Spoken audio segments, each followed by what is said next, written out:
রাজবাড়ীর দৌলতদিয়া ঘাটে ফেরিতে ওঠার সময় যাত্রীবাহী একটি বাস পদ্মা নদীতে পড়ে গেছে।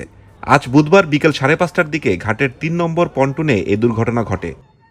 প্রত্যক্ষদর্শীরা জানায়, সৌহার্দ্য পরিবহনের বাস ফেরিতে ওঠার সময় নিয়ন্ত্রণ হারিয়ে সরাসরি নদীতে পড়ে যায়।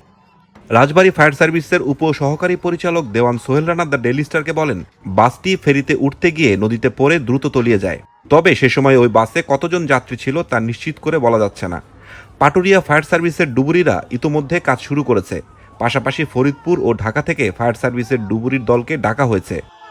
সন্ধ্যা 6:30 পর্যন্ত কোনো যাত্রীকে উদ্ধার করা সম্ভব হয়নি বলে জানান তিনি।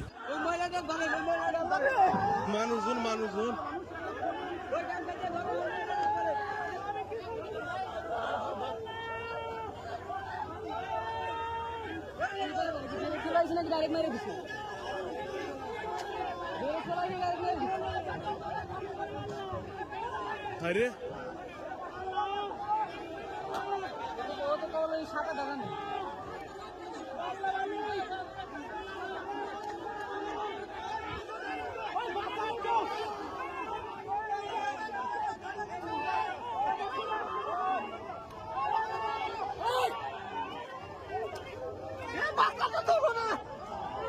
বহু মানুষ আছে তো বাসের ভিতর। ওরা